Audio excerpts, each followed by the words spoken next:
Death doesn't exist. These are the words of my favorite filmmaker, Andrei Tarkovsky, who died in 1986. What did he mean when he said this in interviews, when he wrote it in his diaries? Was he speaking metaphorically,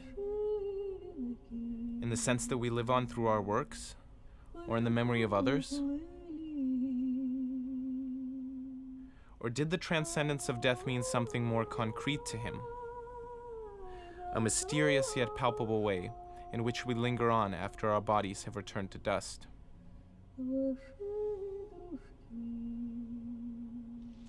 I wish to come closer to Tarkovsky's seemingly impenetrable words by considering his own life after death. But who knows where I will stumble upon him? In a thought? An object? An empty field? In any case, I'm beginning to search for Tarkovsky. Not in the past, but in all that he has left behind.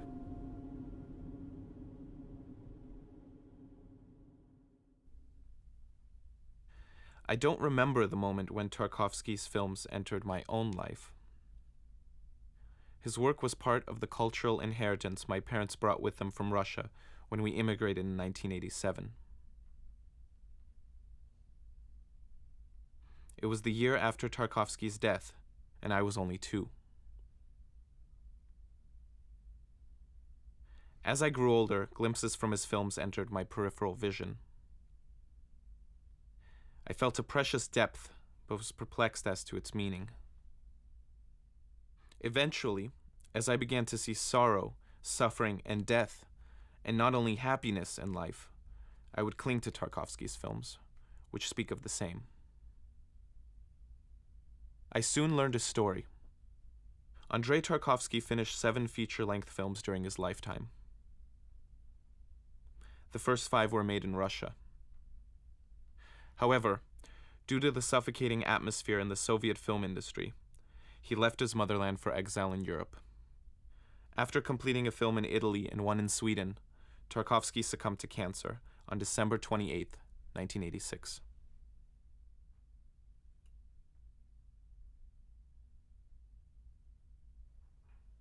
Yet this is history's take. What do those who remember him have to say? For my first interview, I returned to Los Angeles, my home after immigration, to speak with professor and linguist Vyacheslav Ivanov, who knew Andrei and his father, Arsenii. Ну вот, поскольку я в это время занимался кино, то для меня интересны были мысли Андрея о кино. В частности, одна мысль, которую он много раз повторял, и которая есть и в напечатанных теперь его записях о кино. Главная идея Андрея по поводу кино. Что такое кино, с его точки зрения? Или каким должно быть кино? Существует очень длинный фильм, снятый о жизни одного человека, документальный фильм, который подробно, шаг за шагом, фиксирует, что происходит в жизни одного человека. И сам по себе такой фильм не есть искусство кино. Это только предварительный материал. А дальше с этим материалом работает кинорежиссер.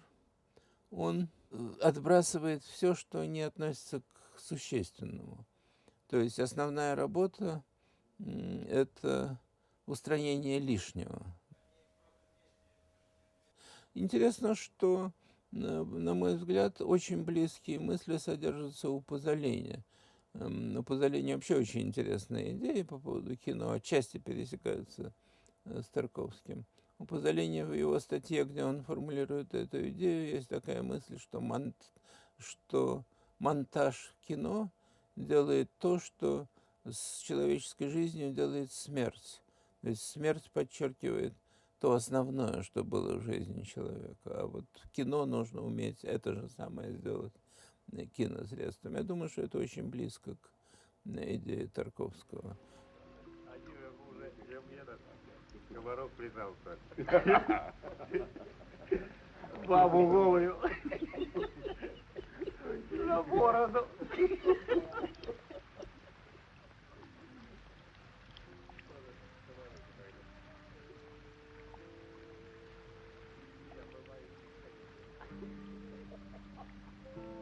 Языком треба.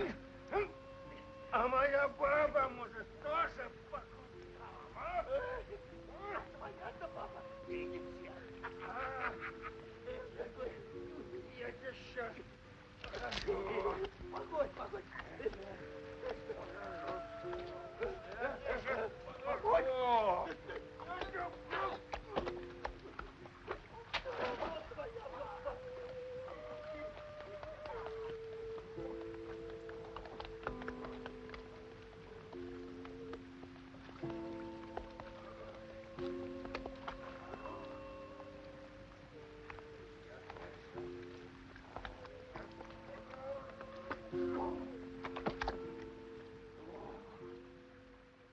Я хорошо помню эту пустынную Москву. Мы обычно засиживались допоздна, уже метро не работало.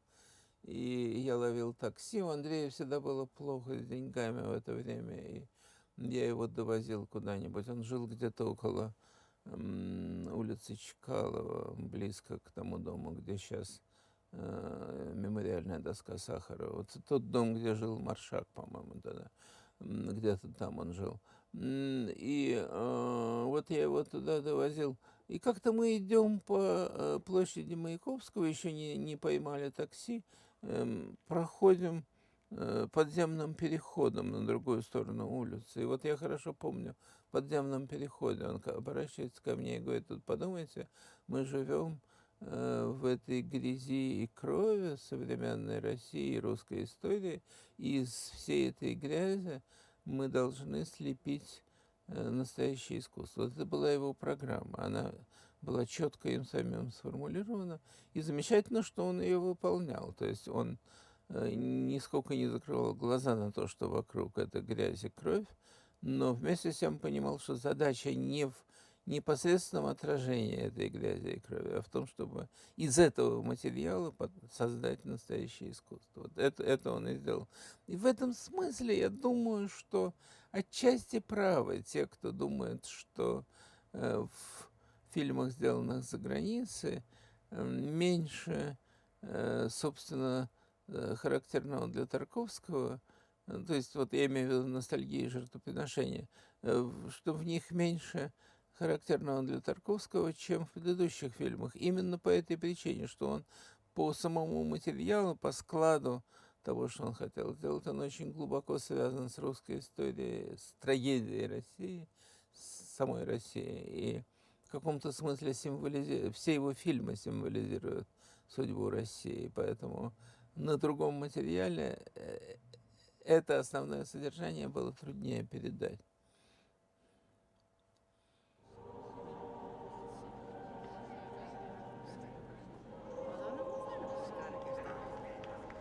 Professor Ivanov's final assertion pointed me to Italy, where I could explore Tarkovsky's legacy on his adopted soil. My pursuit echoes the film he made here, Nostalgia, in which a Russian poet tours Italy, seeking to understand the deadly fate of a Russian composer who had studied there a century before.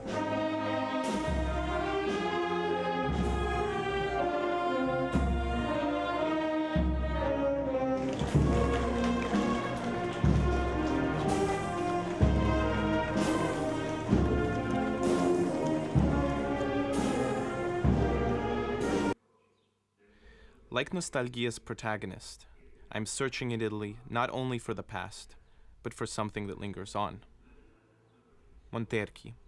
This village is home to the Madonna del Parto, a fresco by Piero della Francesca made famous by Tarkovsky's Italian film.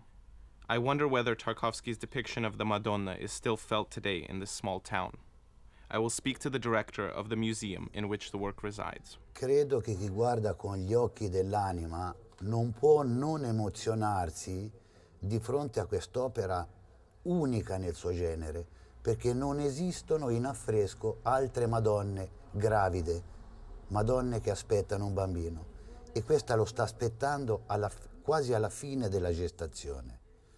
E infatti è bellissima la dicitura del nunzio apostolico nei primi del Seicento, quando parla di imaginem gloriose virginis pregnantis pulcherrimam, bellissima.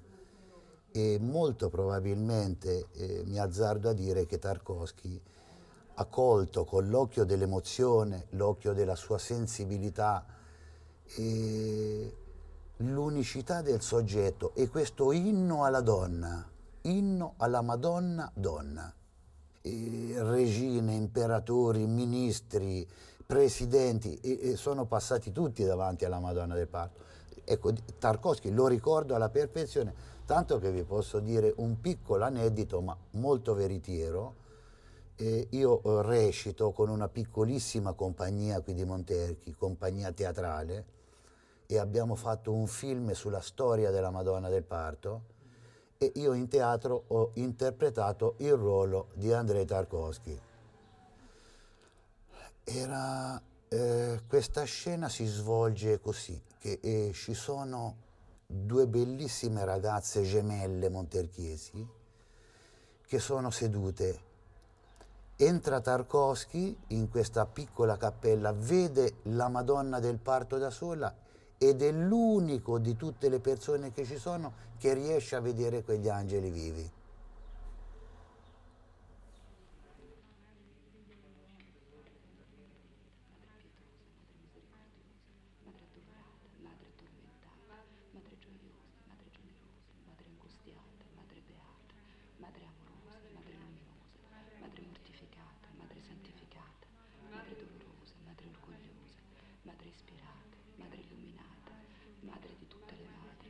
Il dolore di essere madre, madre di tutte le madri che conosci la gioia di essere madre, madre di tutti i figli che conosci la gioia di avere tuo figlio, madre di tutti i figli che conosci il dolore di non avere tuo figlio, madre che tutto comprendi, aiuta tua figlia a diventare madre.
Watching Nostalgia, I wondered about Tarkovsky's Italian actors and actresses. 20 years later, where is he in their lives? Domiziana Giordano played a beautiful yet tragic heroine in Nostalgia. That time lui non poteva vedere i suoi figli, erano in Russia, quindi è stato per 2 anni senza poterli vedere. E quindi ero un po' una figlia, quindi mi trattava come una figlia. Lui aveva un po' di problemi con le donne, nel senso che è molto maschilista, lui è ortodosso, molto religioso. Quindi per lui le donne, come per tutte le persone che sono in queste religioni, insomma le donne sono una specie di categoria B. E quindi... Però io ero una figlia, quindi avevo un rapporto privilegiato. was very young, so I did not really care the meaning of the film. I just wanted to know the technical issues, because when you're young, you don't.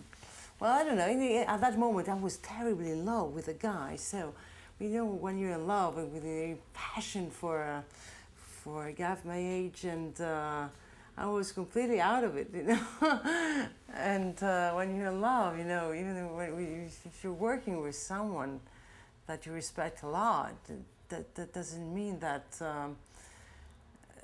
you really care about the meaning of the film as much as the technical aspect. Because the meaning of the film at that moment is replaced with the love you have for the love I had with that guy. Yeah. And anyway, and the script was only 80 pages or 69. I have it right there. I'll show it to you.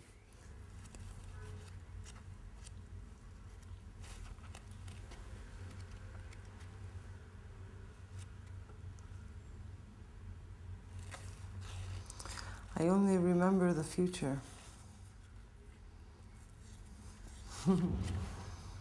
Domiziana pulled a script from a dusty shelf where it had lain for 20 years. With it surfaced a strange feeling, as if Tarkovsky's own quest for meaning had joined us. Ci accorgiamo che quella povera casa russa guardata da Gorjakov è all'interno della chiesa scoperchiata di Chiusdino. Intanto radi fiocchi di neve punteggiano l'aria.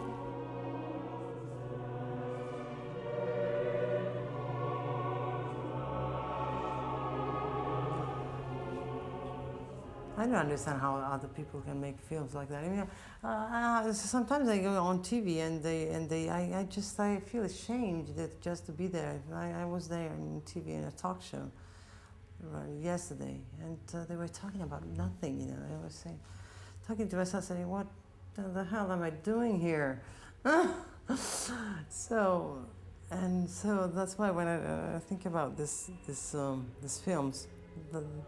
That was really making something, We were not just fooling around with some other people's money and souls. We were just working to make something great.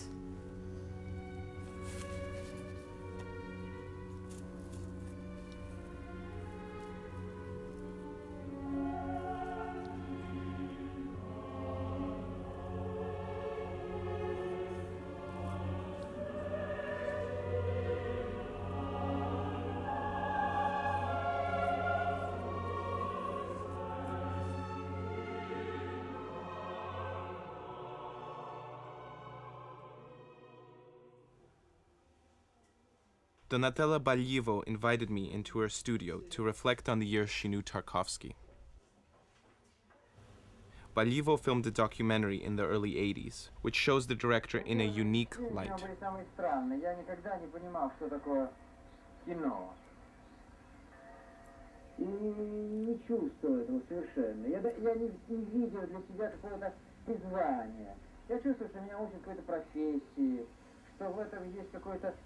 Bello quando dice il mio carattere era quello di una pianta. Che lui non ha voluto collaborare al montaggio, io glielo chiesi anche di collaborare al montaggio per questo poeta nel cinema. E lui non ha voluto perché mi ha detto non posso collaborare su una cosa che stai facendo su di me, la devi fare tu di tua iniziativa e devi sentire tu come la vuoi realizzare. È venuto soltanto alla fine, quando ho finito a vederlo in moviola, e si è emozionato, si è messo a piangere. È stato un momento molto particolare quello. Смерти не существует. Не знаю. Один раз мне приснилось, что я умер. Это было как-то очень похоже на правду. И я почувствовал такое освобождение, такую легкость, такую свободу невероятную, что именно, очевидно, вот эти ощущения вот этой свободы и легкости как раз и дало мне впечатление, что я умер. То есть освободился от всех связей с этим миром. Во всяком случае, я не верю в смерть, никакой смерти не существует. Существует только страдания и боль. И часто человек путает эти два понятия – смерть и страдания, на мой взгляд. Не знаю. Может быть, когда я столкнусь впрямую с этим, мне станет страшно, и я уже буду рассуждать иначе. Трудно сказать. Tu pensi di essere immortale? Sì, questo sicuro.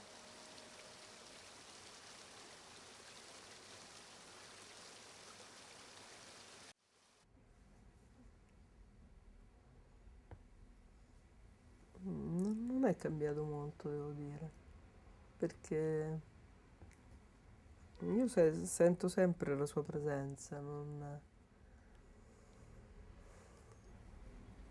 naturalmente a volte cerco di dimenticarlo, però non è cambiato molto.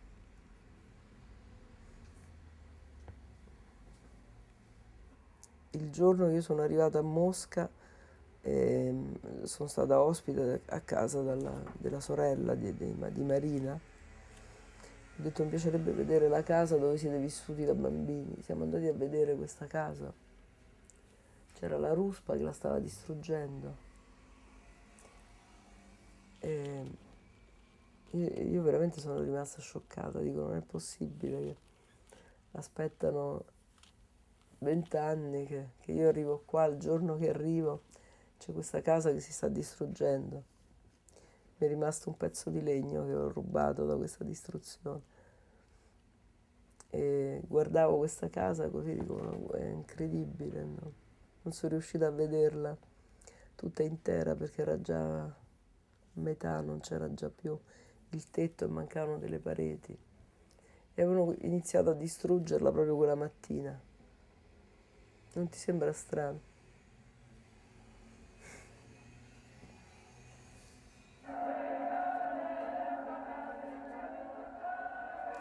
Comunque il fatto che lui doveva star lontano dalla sua terra ne soffriva tantissimo.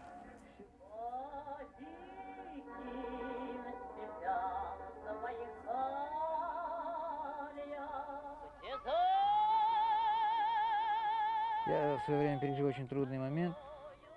В общем, я попал в дурную компанию, будучи молодым, лет 20, и мама меня спасла очень странным образом. Она устроила меня на работу в геологическую партию, и я отправился туда на целый год и работал там в качестве коллектора, почти рабочего. И сходил пешком огромное количество мест, по лесам, в тайге, в Сибири, и для меня до сих пор это осталось самым лучшим воспоминанием в моей жизни. Это самое прекрасное время, которое я вспоминаю. Мне тогда было 20 лет.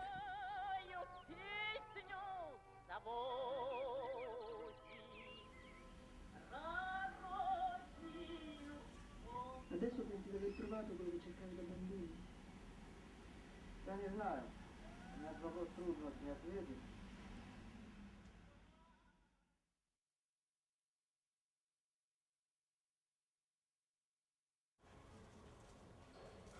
The connections are mounting. I'm slowly piecing together a collage of Tarkovsky's posthumous life. In Florence, I'm about to meet the most direct manifestation of his existence. His son, Andrei Andreevich.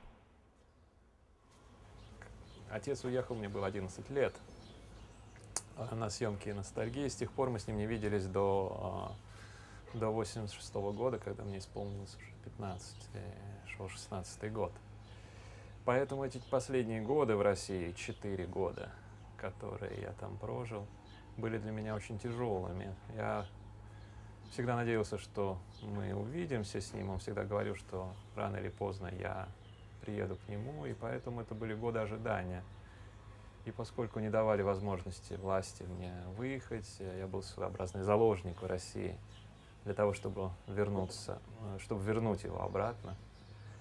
Я не могу сказать, что я чувствовал себя очень хорошо в тот период в России. Это как раз для 11-15 лет этот период, наверное, именно как раз какого-то внутреннего роста в ребенке. Это очень важно и для осознания как бы Родины и своей земли. И когда я приехал сюда, для меня это было освобождение, для меня это было своеобразное соединение с семьей, с отцом, с мамой, поэтому я принял Италию и Францию, потому что я впервые приехал в Париж, очень хорошо, позитивно, и я никогда не думал, что я должен обратно это покинуть или вернуться в Россию. У меня даже не было такой мысли, и я никогда не об этом думал и не хотел. Так же я и думаю сейчас. Может быть, и потому что еще был настолько молод, что смог полностью адаптироваться, приспособиться к Европе, к европейскому мышлению, к европейскому образу жизни. Тогда как для моей мамы, я думаю, это было немного сложнее, но тем более она очень любила отца и следовала за ним повсюду, и поэтому мне кажется, что там, где был он, там, где была наша семья, там, где был как бы центр нашего существования, там был и дом. Конечно, было намного сложнее, когда он умер, и это было очень тяжело, но мы никогда не думали о том, что мы должны вернуться назад в Россию. Тем более, что та атмосфера, которая была вокруг нашей семьи в те годы, особенно в годы, когда отец остался с матерью здесь, за границей, объявил об этом. Он повлиял очень плохо на знакомых и так называемых друзей, которые отвернулись от нас. Мы жили в полном вакууме 4 года. Люди шарахались от нас, которые были у нас за столом, на ужине почти каждый день, шарахались.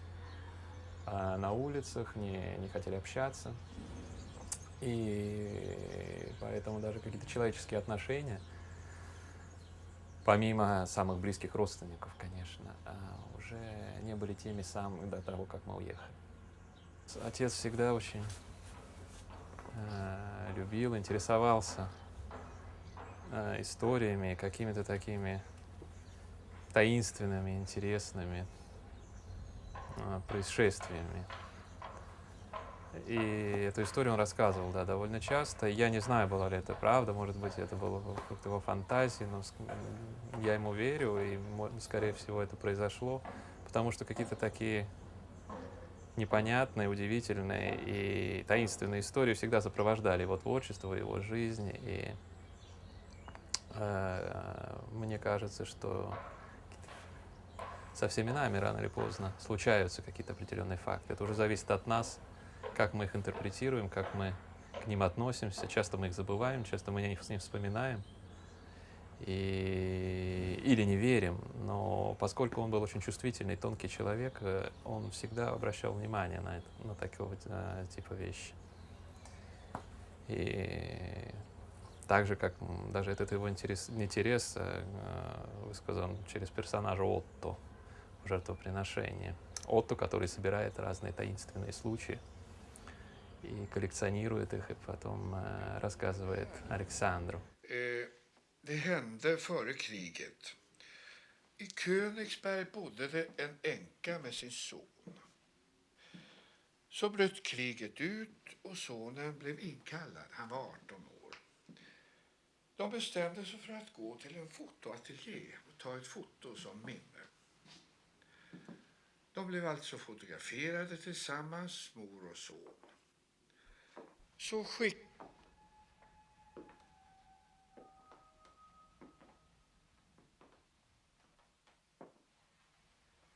skickade sonen ut till fronten.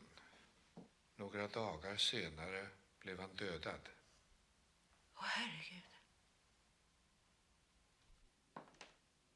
Mitt i all uppståndelsen och olyckorna så glömde kvinnan förstås bort de här fotografierna som hon hade beställt Varför förstås? Jag menar, hur kunde hon glömma ett sånt fotografi? Det är väl ändå inte så väsentligt. Nej, vad det berodde på är nog inte så viktigt, men faktum är att kvinnan aldrig löste ut de här fotografierna.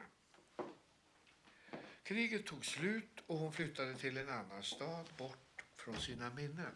Men försökte hon inte ens hitta rätt på den där fotografen? Det var ju sista kortet på hennes son. Men låt ju ingen tala till punkt. Förlåt mig. Mamma då? Ja, jag ska vara tyst. Förlåt.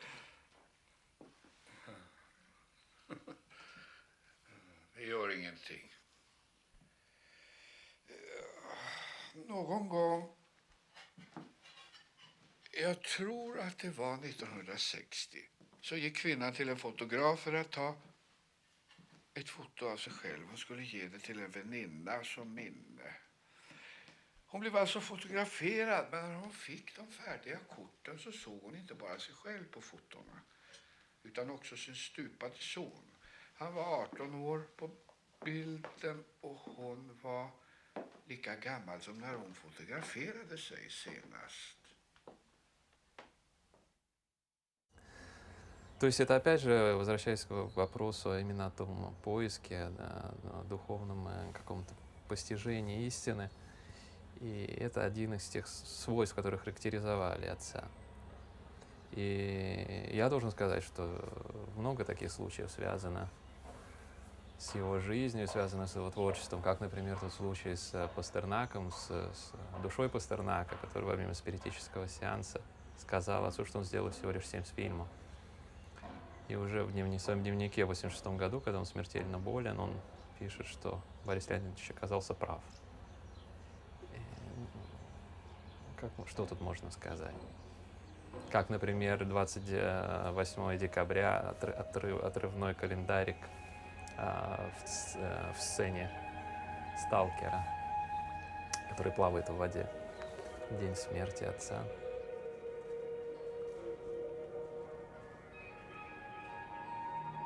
Потому что смотреть его фильмы довольно сложно. То есть в какой смысле сложно?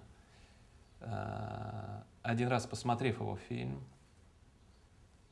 мы меняемся, человек меняется. И это довольно особенная характеристика его творчества.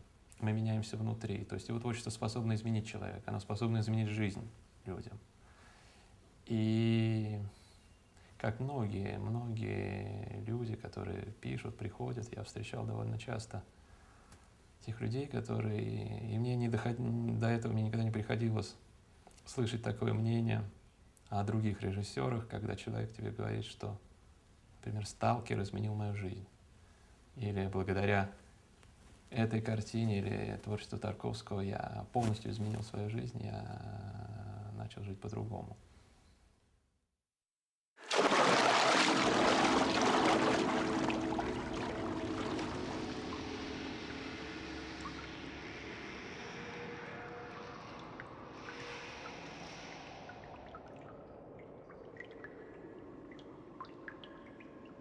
Пусть исполнится то, что задумано. Пусть они поверят. И пусть посмеются над своими страстями. Ведь то, что они называют страстью, на самом деле не душевная энергия, а лишь трение между душой и внешним миром. А главное, пусть поверят в себя и станут беспомощными, как дети. Потому что слабость велика, а сила ничтожна.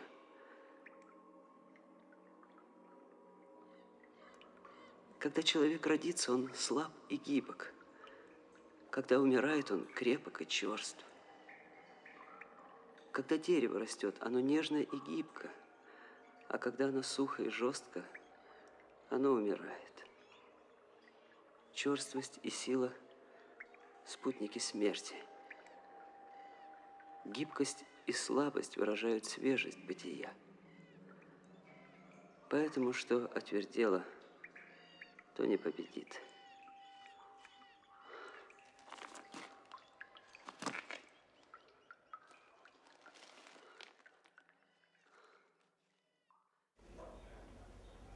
In Venice, I found Professor Fabrizio Borin, a film scholar. His studies demonstrate that Tarkovsky's legacy has become an academic field in itself.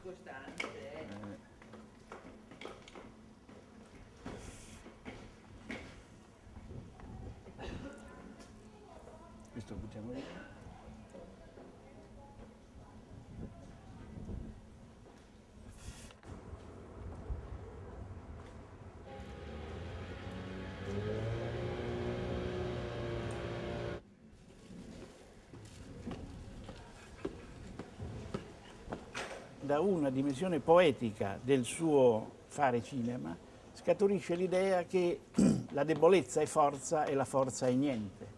E il debole è veramente colui che è più forte. Perché sì, il forte in realtà è semplicemente uno che esercita un potere, il quale potere però poggia soltanto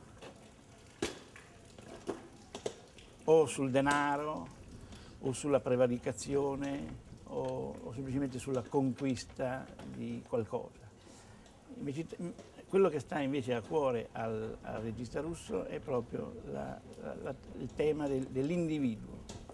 L'individuo come appartenente ad una società malata.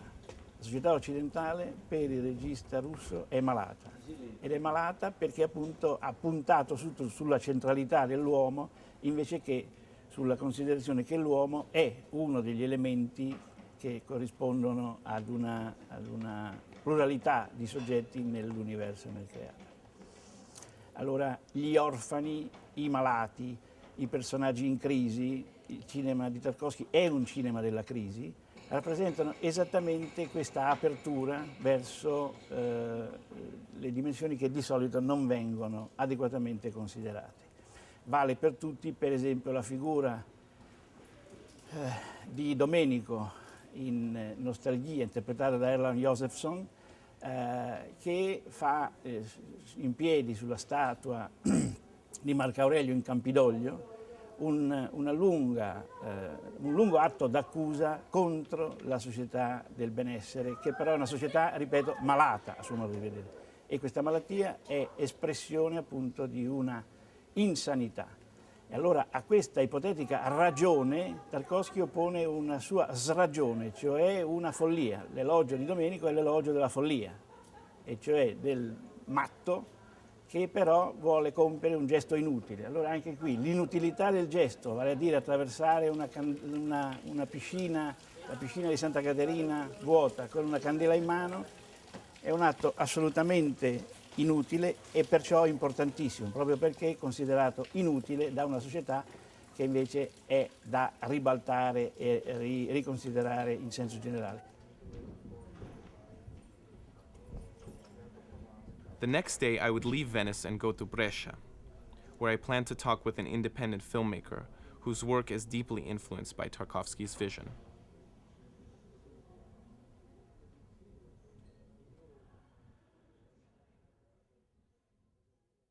Nei suoi film lui non abbia mai detto o abbia mai fatto dire ad alcun personaggio io sono cristiano, io sono cattolico, io sono ortodosso, ma ogni sua immagine in un certo modo indaghi questo anelito al sacro. Ecco, questo è molto molto molto interessante, che quella di Tarkovsky è quasi una prospettiva quasi di un laico che cerca di decifrare il mistero divino, perché se ne sente investito e ne cerca di capire i colori, soprattutto attraverso le opere d'arte, attraverso la contemplazione del creato, attraverso un'icona che emana energia, ma anche attraverso un lentissimo piano sequenza su delle erbe fluttuanti, attraverso un astronauta che va a cercare di capire cosa succede su un pianeta, ma attraverso il sogno che quell'astronauta fa di abbracciare il padre, di chiedere il perdono alla fine del film. Sto appunto parlando di Solaris.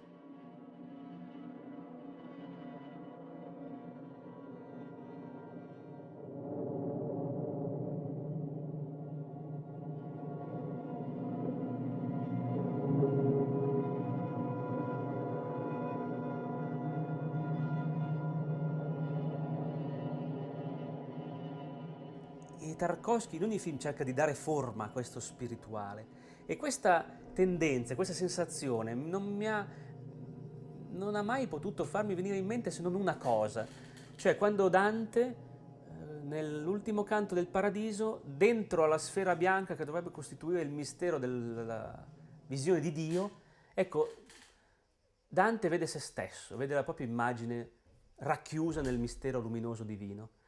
Ecco, Tarkovsky fa un po' questo, no? Lui non dà mai un'immagine diretta del divino, benché in tutti i film la ricerchi, anche spasmodicamente, anche in modo estremamente sofferente e meditato, introspettivo, nodoso. Raramente si sorride nei film di Tarkovsky, questo si sa.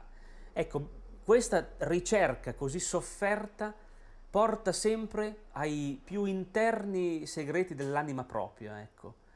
Il divino risiede in un'immagine di noi stessi.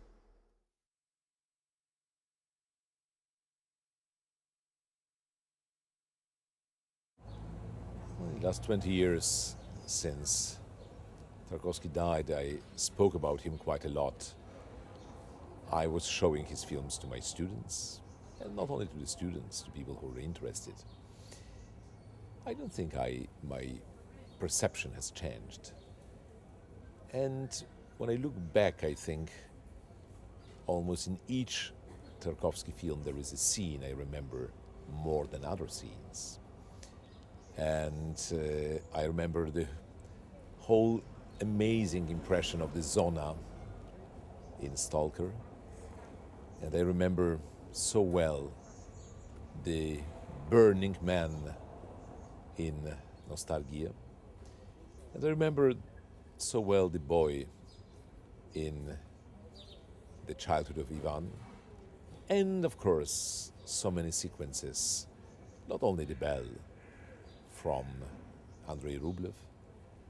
And I have such a strong memory of his most autobiographical film when his mother appears, The Mirror.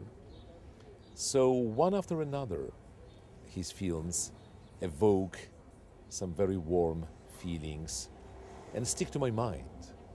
And I remember these objects moving slowly on the table under the pressure of psychotic tension. This is something very original, but I would also remember the drops of water which are falling from the roof. And you know, each genius makes us sensitive to things which we haven't noticed before. I've seen drops of water from the tin roof many times in my life, but only after Tarkovsky film I noticed them. As I noticed some sort of fat women after I've seen Fellini. These women existed before, I didn't pay attention to them. So there are some moods and some images and some visual elements which are very much in Tarkovsky's style. And since we know him, we recognize something similar in life. That's why he enriched us. We owe him something, as we owe all the geniuses of the past our sensitivity today. Otherwise, we would have been barbarians again, primitive people from Neanderthalian time, from the cave.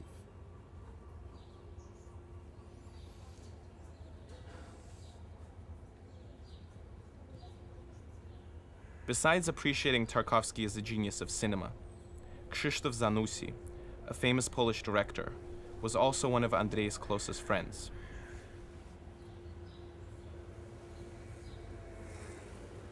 He recalls a conversation the two filmmakers had shortly before Andrei's death. And probably because we try to evoke his memory, I'm obliged to quote what he told me 2 weeks before he died, when I've seen him for the last time in Paris, visiting him after his chemotherapy, seeing him in a miserable state of body, seeing him expecting death, however hoping that maybe some more life will be given to him. And he said, just in case he dies, he said, Please remind people I want to be remembered. I want to be remembered as a sinner. It was astonishing. I was tempted to say, who cares? Why should you insist on it? He said, don't ask, but remember, if anybody thinks about me, think that I was a sinful man. We're all sinful, not only him. But we like so much to pretend that we are innocent, that there is no sin that hangs over whole humanity. We try to cancel something what Old Testament expressed so clearly, showing the initial sin. Probably he meant something else. Maybe Andrei meant something very concrete. It doesn't matter. But if he's remembered, with all our gratefulness, gratitude we have also to remember he was sinful like all of us. And he felt that he is sinful. And that's a good teaching for the others. Let us remember, we are not perfect. We are sinful people. Once we admit it, it means we want to become better human beings. And Andrei was always trying to become the better human being, to become even better artist, and probably even better Christian, because he was deeply Christian indeed.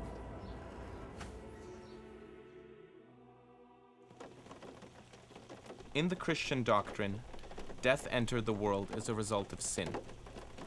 Having listened to Zanussi's words, I began to contemplate this belief. A few months earlier in the Sierra Nevada mountains, I met a monk who told me that Tarkovsky had led him to the most important decision of his life. I read, in high school, read Dostoevsky and started watching Tarkovsky films that I could find at video stores.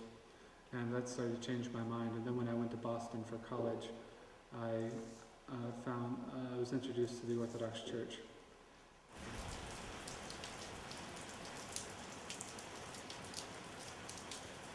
Stalker and Mirror are the pinnacle of Tarkovsky's career formalistically. It's really where he conceives his absolute form of cinema. The films after that, the ones he made in exile from Russia, Nostalgia and A Fret,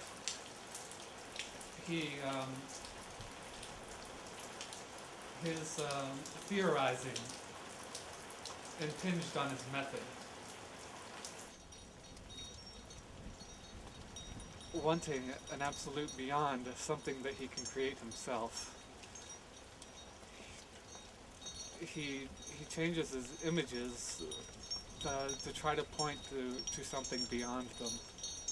So in The Sacrifice, he enters the room of Stalker in the form of the servant Maria,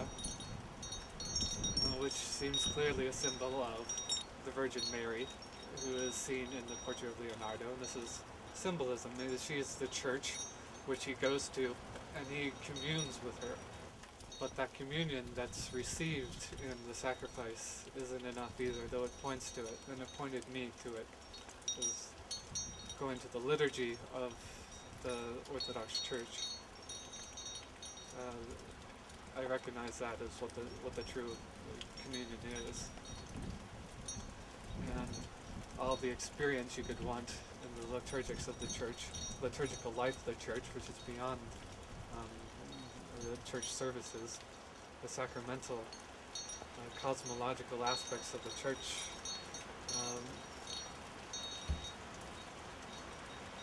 which all point to Christ, the God-man.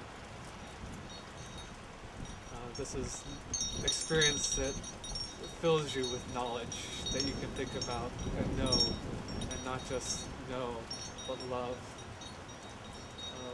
Love being the most important thing. Beyond knowledge, experience. Tarkovsky valued it very much, and a self-sacrificial love. And that yearning that I saw in Tarkovsky was beyond anything I knew in Western Christianity. But what I found in the Orthodox Church,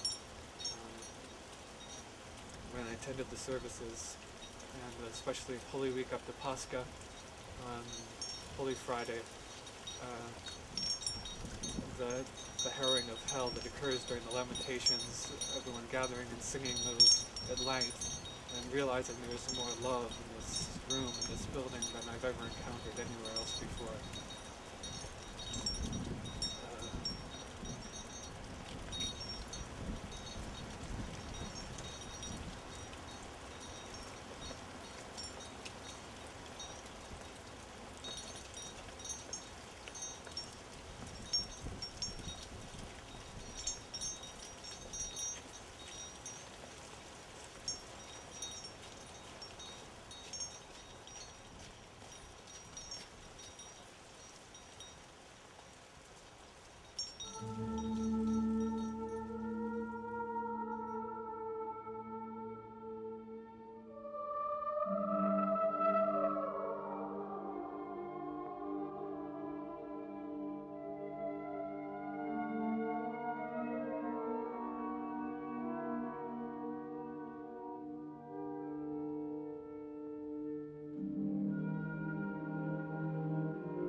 E siccome io ogni anno vado in questo santuario che è a Loreto, e allora un giorno gli dissi: Andrea, guardi, io domani non ci sono perché vado a Loreto, siccome ogni anno ci vado. E lui mi disse: no, vengo, dice, voglio venire anch'io. C'era anche Tonino Guerra.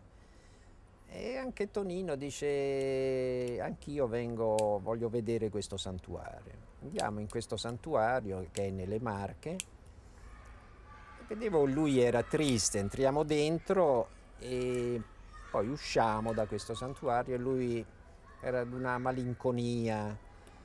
E gli faccio: Andrei, ma che c'hai? Ti senti poco bene? Dice: no, vedi Franco, tu hai tutto, qui hai la tua Madonnina, hai la tua famiglia, dice, hai la tua casa, io non ho niente, perché lui era qui in Italia e dalla Russia non gli mandavano né la moglie né il figlio Andreusca. Scendiamo giù a questo località, perché non è un porto, è chiamato Porto Nuovo come località. E su una roccia c'è una chiesina. E lui mi disse: cos'è quella lì? Io ho detto: ma è una chiesina privata di una signora milanese. Dice: mi piacerebbe vederla. E ora andai dal guardiano, chiesi se potevamo vederla. Lui telefonò a Milano dicendo appunto che c'era Tarkovsky con Tonino Guerra, che volevano visitare questa chiesina. Ci aprirono e io entrai per primo dentro questa chiesina e ho visto lui che si è fermato sulla porta e era diventato bianco. Io ho detto, chiamato Tonino, ho detto: ma Tonino, Andrei sta poco bene. E allora abbiamo detto: Andrei, che succede? E lui era come assente, era come se non ci ascoltasse. Poi di colpo si è ripreso, dice, vedi Franco, vedi, quella è un'icona. Dice: anche a me ha voluto farmi un regalo. Dice, e ci chiese di lasciarlo solo. Infatti siamo usciti, l'abbiamo lasciato lì in 10, un quarto d'ora, credo. Poi è uscito tutto raggiante, cose. Dice: vedi, anch'io ho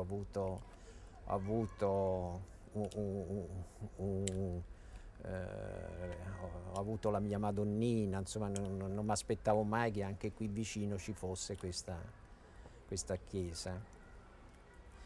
E al telefono mi risponde un'infermiera, la quale mi dice sì, un attimo, aspetti che glielo passo, e sento dei grossi respiri, cioè non parlava nessuno, io continuavo a dire: Andrei, mi senti? Pronto? Andrei, sono Franco.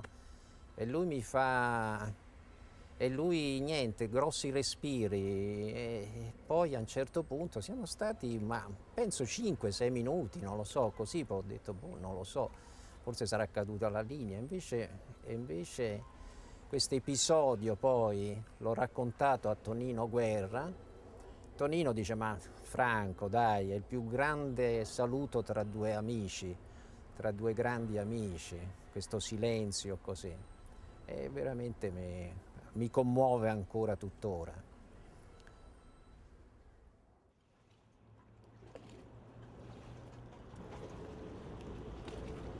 My meeting with producer Franco Terilli was followed by a trip to Sweden, where Tarkovsky made his final film. Why had I traveled so far, to the edge of Europe where Tarkovsky had staged his final manifesto? I often ask myself whether my footage revealed more than just memories, whether I had possibly captured something that cannot be described by words.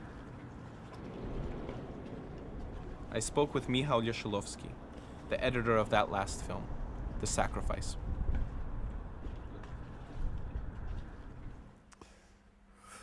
Now I've been editing films for 30 years, which is a lot of time. And so many times I was asked, who really makes decisions in an editing room?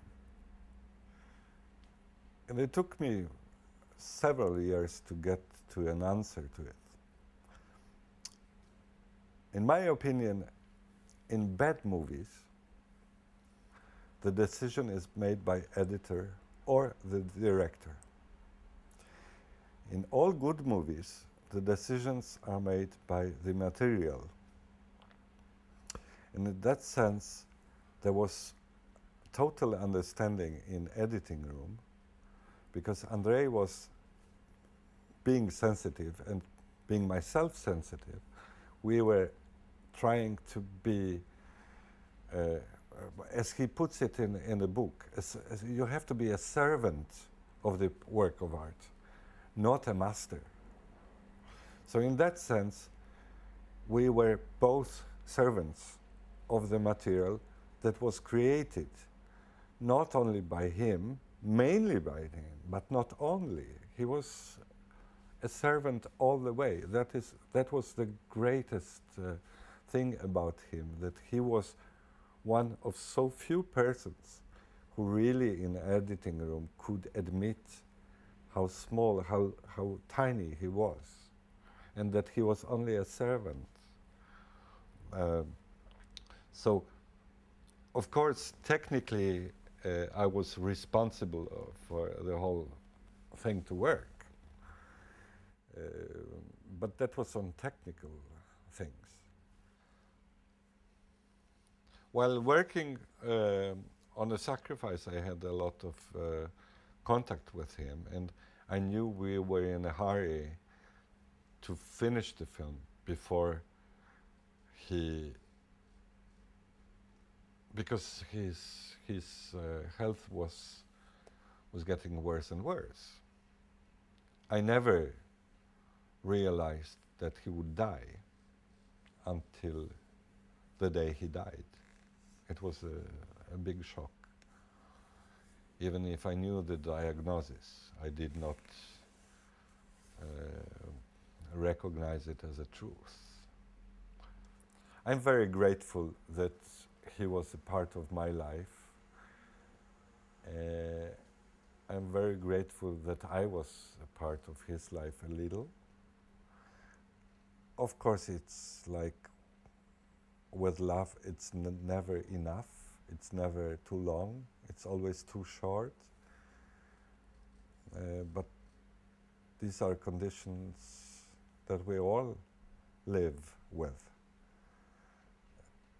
I'm very grateful that he let me into his world, and I'm very grateful that I spent so much time together with him, because he was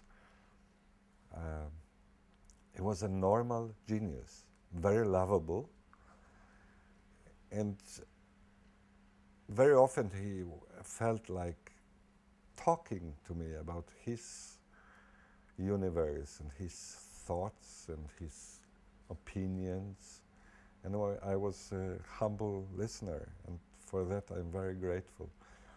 We spent a week in a car going from Stockholm to Florence, only he and me, and we were talking and having dinners and drinking and stopping and watching things. That's fantastic experience. So I'm very grateful that I could enter his universe. Bergman wrote in one of his books. No, it was an introduction to no, I don't remember. It was one of the books he wrote that Tarkovsky moved freely in the rooms where Bergman could like open a door a little and look into. And this is what I felt as well, that Andrei opened some doors and let me look into those rooms. So I was lucky because I would not be able to open those doors myself. I don't think so.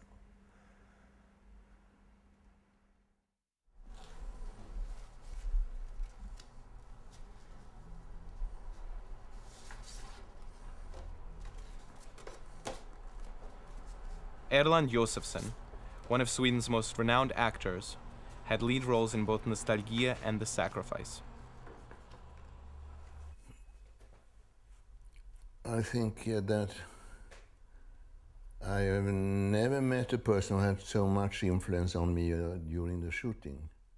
And I remember it very well, the work together with him, because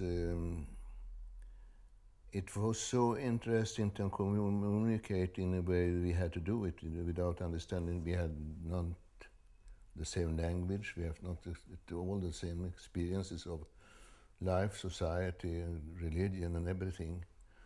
So I will never forget what we talked about when we were working together, what we felt about working together.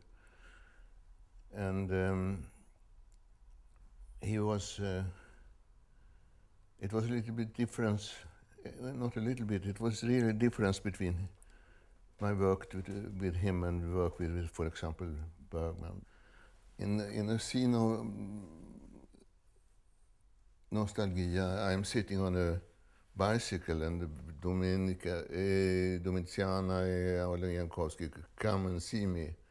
And because the camera was very far away, I was making everything a little bit bigger and greater, as you do. More gestures, more speaking higher, more loud. It's an instinct. You have the camera is far away, you make more. And Andrei, he was the only one I heard shouting in a megaphone, "Erland, don't act so much. Is this a close-up?" he said, and the camera was far away. And I understood what he meant. The last scene in The Sacrifice, when with the burning house, was extremely complicated because he wanted not to cut anything. It's one long shot planned for years, about 9 minutes, I think. And I know that the cinematographer Sven Nykvist, when we were in Tokyo, Kurosawa called and asked Sven Nykvist how it was possible to make a so complicated shot. And it was a strange book. I have never seen so complicated shots as in Kurosawa. But something happens the first time we burned the house. And then we decided to build up the house and try again. So strong was his will and so strong his influence that we all wanted that his vision should be realized. And we built up the house again and burned it, and it was perfect.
And then suddenly we were making the sound afterwards. He got very ill. I think he wasn't ill during the shooting, but suddenly when shooting was over, he developed a sort of bad health, tumors and everything. And he was he said, yes, I have to die, but it's all right. He didn't dramatize it at all, but then he wanted two things. He wanted to be alive when the Sacrifice was released in Cannes, and he wanted to get his son out of Russia, Andrei. And he got both of those things, and then he died. Is it really 20 years ago we made it? It's 20 years ago since we made the films. And I remember a lot of details, much more than from other films. And that is his talent to persuade you something in your soul, to take contact with the things you seldom have contact with. I didn't get more religious than before, but I got something more. I could quite understand much more the feeling of mystery, secretness, and riddles of life.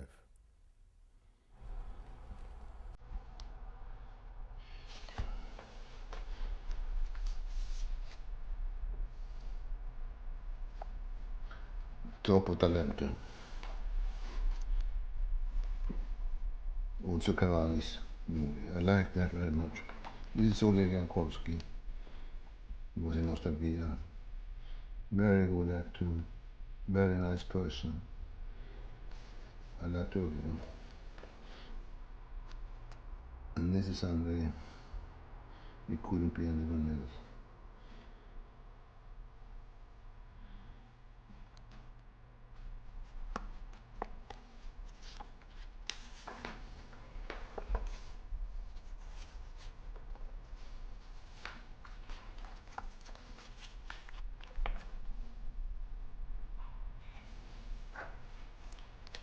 Watching Erland shuffle through his photographs, I understood that memory stretches beyond our minds and inspires the objects around us. Oi, oi, oi.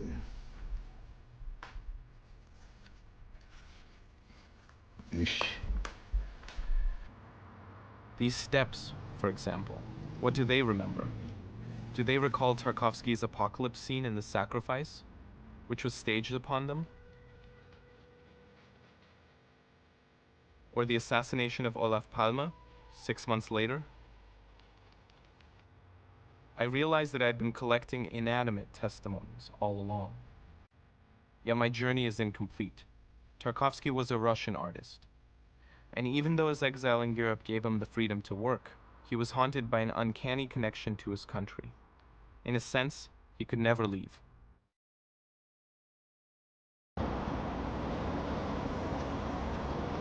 Today, 20 years later, does Tarkovsky continue interacting with the drastically different historical era? I spoke to Ilya Khrzhanovsky, director of the controversial movie 4, which was strongly censored in Russia. Здесь, несмотря на невероятные изменения и перемены, которые произошли за последние 20 лет, как раз, собственно, 20 лет после смерти Тарковского, в общем-то, ничего не изменилось. И здесь, занимаясь кино, все время ты как бы пожираешь рефлексию на кино советского времени. Потому что люди, которые работали еще при Тарковском, они по-прежнему работают на студии, например, да? И с точки зрения нормальной, с точки зрения простой жизни, то эти 20 лет не чувствуются. Вот я говорил уже, что я работал мне 30 лет, я работал с Шавкатом Абдусалямом, который еще дружил и работал с Тарковским в 60-е, 70-е годы. Я какое-то время общался и даже снимал одну такую небольшую работу с оператором Георгием Рербергом, который снимал «Зеркало». Да? И по тому принципу известному, про то, что нас разделяет одно рукопожатие, ну, как бы, что можно по системе рукопожатий посчитать расстояние, да, то вот это вот как бы через одно рукопожатие от Тарковского, я думаю, что в России это касается почти всех, кто занимается кино. Can I call you back in 20 minutes? Is it possible?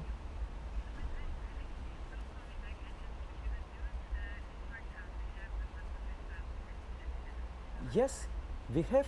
Oh, thank you. Yes, great. I'm happy. Oh, thank you. Thank you for Lucas. It's 150,000 евро. Вопрос моды. Но мода на Тарковского в России была тогда, когда не было кино, если вы обратите внимание. Кино-то не снимали. А сейчас начали снимать кино, он перестал быть модной фигурой. Я считаю, что это здорово. Это замечательно, потому что очень часто возникает аллергия. Например, есть аллергия на поэта Маяковского, да? Потому что его так насаждали, так же, как на Пушкина, да? Что его воспринимают только через уже какой-то, ну, стереотип. Сложно открыто воспринимать поэзию Маяковского, да? И тоже произошло в какой-то момент с Тарковским в России. Но, может быть, действительно, слава богу, что в то время кино не снималось. А сейчас приходят люди, которые уже осознанно, если им интересен Тарковский, то они как бы ответственны за это. Потому что сейчас другие модные фигуры, другие... У нас же время брендов сейчас, да? А Тарковский в России не бренд. Модный провод, ну вообще вот это все очень... Когда ты живешь в таких фактурах, то ты, естественно, делаешь как бы кино, в котором... которое кажется, например, похожим, допустим, на фильмы, там, не знаю, там, Тарковского или там на еще чьи-то фильмы. Но это реальность наша.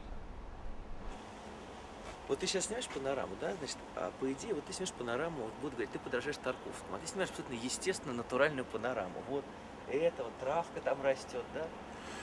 А все говорят, ох, как вот подражатели, все вот они. А это реальность наша. Вот, просто внимательным взором ты оглядываешь окрестности, вот это все получаешь. Yes, the same outer reality exists and will continue to exist without Tarkovsky. But the mysterious meaning of his art, or rather of any art, lies in the interaction between this reality and the artist's gaze. And maybe art has an exclusive power to imprint this personal gaze, and to keep it alive for others. But why do we need art, this imprint? Is it needed at all? Grigory Pomerantz is one of Russia's most free-thinking intellectual and spiritual guides. Задача человека в любое время – это достичь той глубины своего собственного сердца, в котором он соприкасается уже, как бы причащается божественному целому, мировой душе, о которой, как ты думал, даже один из святых Григорий Низкий, и многие думали. Ну, тут все термины очень условны. Я просто исхожу из того, что в нас есть несколько слоев. Апостол Павел различает только внешнего человека и внутреннего человека. А мистики, как Экхарт и Таулер, говорят о человеке внешнем, внутреннем и внутреннейшем. Так вот, внутреннейший пласт – это тот пласт, где наша душа, как залив, переходит в океан божественного. Понимаете, залив имеет берега. Эти берега делают его описуемым. Вместе с тем он открыт мировому океану, который уже выходит за рамки за рамки вот такого описания. Так вот, задача человека пробиться от ограниченности к тому, чтобы как залив соприкоснуться с мировым, вернее, с духовным океаном, с тем духовным океаном, в котором плавает вся зримая Вселенная. И стремление к этому у Андрея Тарковского было. И он, как художник, превосходит своего отца, у которого такой энергии движения в глубины, по-моему, не было. Я считаю, что Арсений в этом смысле меньше, чем Андрей. У Андрея была большая энергия движения в глубину. Вместе с тем он все время осознавал, что он захвачен страстями, и захвачен страстями он уходит в сторону от своей задачи. Наиболее, так сказать, откровенно это высказано в «Зеркале», где он повторил то самое, от чего он страдал, когда был мальчиком, когда отец оставил его мать, и вместе с тем он сам в своей жизни, захваченный страстями, они оба очень страстные люди, так сказать, отошел от своей внутренней духовной задачи. И это один из немногих фильмов, посвященных покаянию, который очень не хватает в нашей стране. Люди слишком легко удовлетворяются самооправданием и жалением самого себя, и критикой больше препятствий на своем пути, чем внутренних препятствий.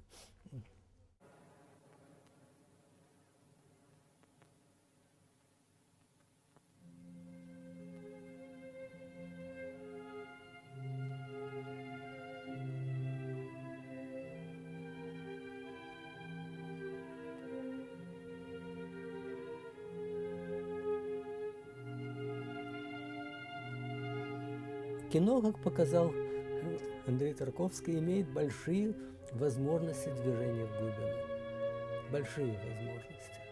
Но оно их так же мало использует, как использует свои возможности телевидения. Очень редко мы видим с экрана то, что действительно обогащает нашу душу. Они вытягивают ее на поверхность, на поле мелких страстей. Конечно, искусство не может обходить страсть, но великое искусство показывает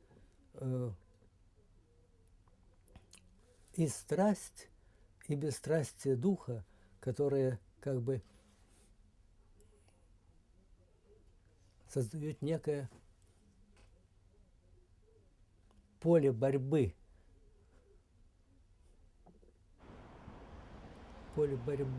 глубины с поверхностью.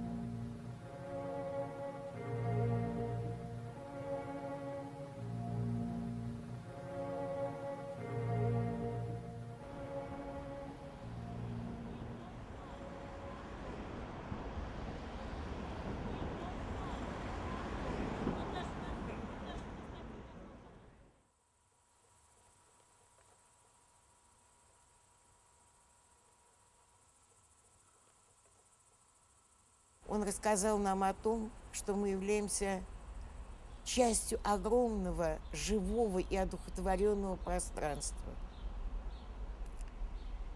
И что от нас, живущих здесь, очень много зависит в мире, вот от того, как мы ведем себя, как мы живем, как мы познаем себя, как мы ответственны перед собой. Он показал, что точно так же, как мы связаны с огромным миром, такой же огромный мир содержится внутри нас. И тот мир, который внутри нас, он очень часто нами не познан и нами не открыт. Он как бы помогает нам заглянуть внутрь себя и открыть нас самих. Понимаете, это очень сложная вещь. Понять себя. Вот, вы знаете, я человек, «Я посредине мира», написал когда-то Арсений Тарковский. Вот этот вот человек, который посредине мира. И через него проходит все. И он несет в себе все. И от него зависит все. Такие люди, как Тарковский, они не рождаются у папы и мамы. Они не приходят, они посылаются. Они даются. Их явление в мире абсолютно необходимо. Должен же кто-то быть на вершок над землей. Должна же быть какая-то метафизика души. И еще, вы знаете, очень удивительную вещь я наблюдаю. У него было огромное количество мест, где он жил. Он жил на Щепке, он жил на Мосфильмовской, он жил в Париже, он жил в Италии, он жил в Берлине. И ни одно из этих мест, где он пребывал, он не мог назвать своим домом. Дома у него не было. Если он о чем-то мечтал, то мечтал он о доме. Он хотел, чтобы у него был дом. И если что-то ему было не дано, то ему не был дан дом. И ведь это не случайно. Он был странником. И все герои его странники. Андрей Рублев странник. Андрей в ностальгии никогда пальто даже не снимает. Он всегда в пальто. Вы обратили внимание, что он одет в пальто? Александр, который так мечтал о доме, который на острове, в совершенно изолированном пространстве, островитянском, выстроил свой дом, он сжигает его. И сам Андрей дома не имел, потому что он не должен иметь дома. Он про другое. Он в мире, а не в доме. Хотя мечтал он о доме. Он без денег, а не с деньгами. Хотя он очень любил деньги и очень любил красивые вещи, очень любил красиво жить. Но именно это ему было не дано. Это у него отбиралось. Он мечтал о семье и никогда ее не имел. Не странно ли это? Не является ли это знаком его образа и его неслучайного присутствия, высшего его присутствия? Хотя, повторяю, я без всякого экстаза, без всякого фанатизма. Просто это так. Это реалистически, правда, так. Его дело путь и посох. Посох мой, моя свобода. Это Мандельштам писал.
The town of Yurevits, where Tarkovsky spent much of his childhood, is my final destination.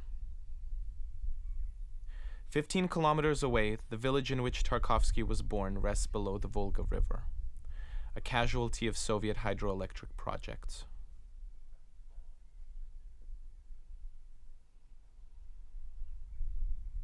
Unlike these domes, which were protected by the sturdy dams around Yurevits, the only sign of Tarkovsky's native village is a lone cross, which peers defiantly from the waves of the river.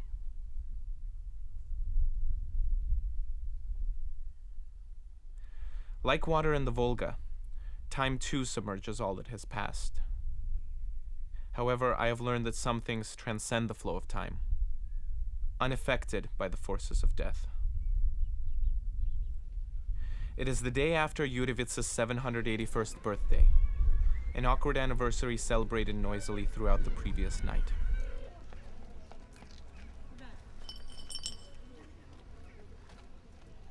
Wandering Yudewitz's empty streets, I find a little museum dedicated to the region's most famous son.